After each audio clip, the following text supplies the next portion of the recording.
एक साझा बहुत बड़ा कामयाबी है, जिस पर 140 करोड़ को नाज होना चाहिए, देश की जनता को नाज। मान्यवर, मैं तो गया था वहां पर जब ये घटना हुई। दूसरे दिन इनके परिजनों को मिला था। 6 दिन की शादी वाली बच्ची विधवा होकर मेरे सामने खड़ी थी। आज तक मैं वो दृश्य नहीं भूल सकता। मगर आज सारे परिजनों को मैं कहना चाहता हूं कि मोदी जी ने ऑपरेशन सिंदूर से भेजने वालों को भी मारा और हमारे सुरक्षा बलों ने जिनको भेजा था उनको भी मारा, और एक ऐसा सबक सिखाया है कि आने वाले कई दिनों तक कोई ऐसी हिम्मत नहीं कर पाएगा। मान्यवर, मैं थोड़ा एनआईए की जांच के बारे में भी बताना चाहूंगा। मान्यवर, जिस दिन लश्कर ए तोयबा ने और इसके आउटफिट टीआरएफ ने इसकी जिम्मेदारी ली, उसी दिन हमने तय कर लिया था कि ये जांच एनआईए को सौंप दी जाएगी, क्योंकि एनआईए आतंकवाद के केसों की जांच के लिए, वैज्ञानिक तरीके से जांच करने के लिए और सजा कराने के लिए महारत हासिल की हुई विश्व मान्य एजेंसी है, जिसका सजा कराने का दर 96% से ज्यादा है। मान्यवर, हमने तुरंत ही इसकी जांच एनआईए को दे दी। हमने पूरी व्यवस्था की।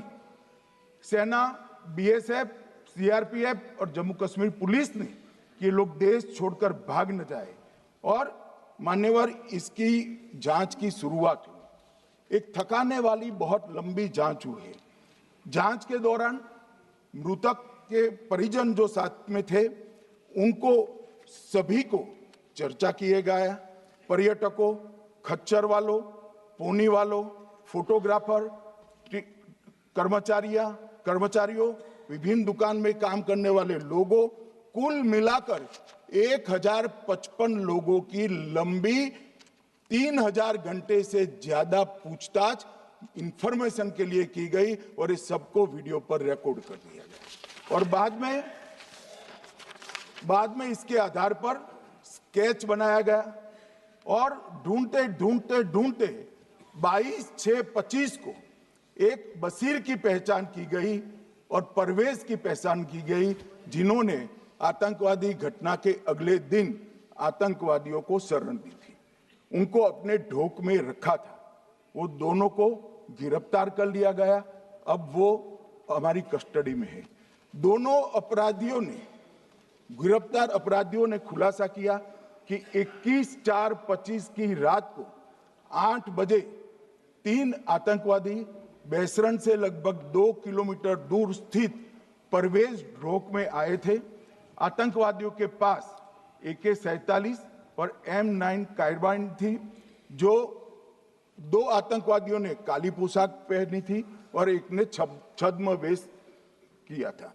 खाना खाया, चाय पी और ढोक से निकलते वक्त कुछ खाना, नमक, मिर्च और मसाले लेकर वो चले गए। मान्यवर, उस वक्त हमने जिन खोखो को रिकवर किया था, इसको हमने चंडीगढ़ FSL में टेस्टिंग के लिए भेज दिया। और जब चंडीगढ़ FSL में टेस्टिंग के लिए भेजा गया तो वही राइफल से एप्को आतंकी हमला हुआ था, वो भी निश्चित हुआ। तो आज इसके साथ साथ दूसरे एप्को आतंकी हत्या को अंजाम देने वाले आतंकियों का भी इसके साथ ही समाप्ति हुई है, उनको मार दिया गया है। मान्यवर, और इसके बाद में स्केच बनाया गया। गिरफ्तार किए गए दोनों आरोपियों की माता जो थी, उन्होंने ये तीनों आतंकियों के मृतदेहों को पहचान लिया है।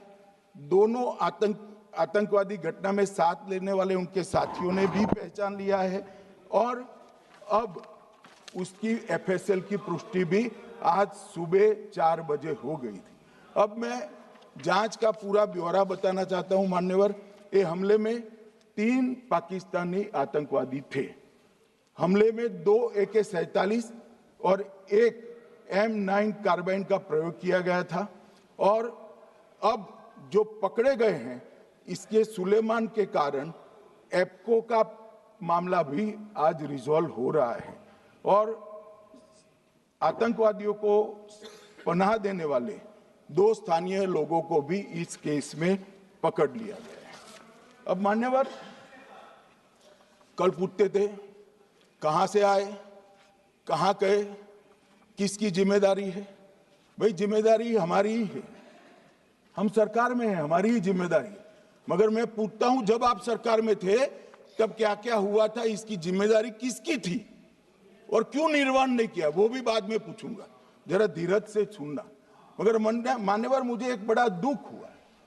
कल इस देश के पूर्व गृह मंत्री चिदंबरम जी ने सवाल उठाया कि क्या प्रूफ है कि ये आतंकवादी पाकिस्तान से आए, और मान्यवर कब उठाया, जब संसद में चर्चा होने वाली थी। क्या कहना चाहते हैं चिदंबरम साहब, किसको बचाना चाहते हैं, पाकिस्तान को बचाकर आपको क्या मिलेगा।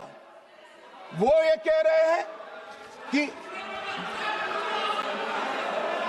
और क्या है, मत जवाब दो ना।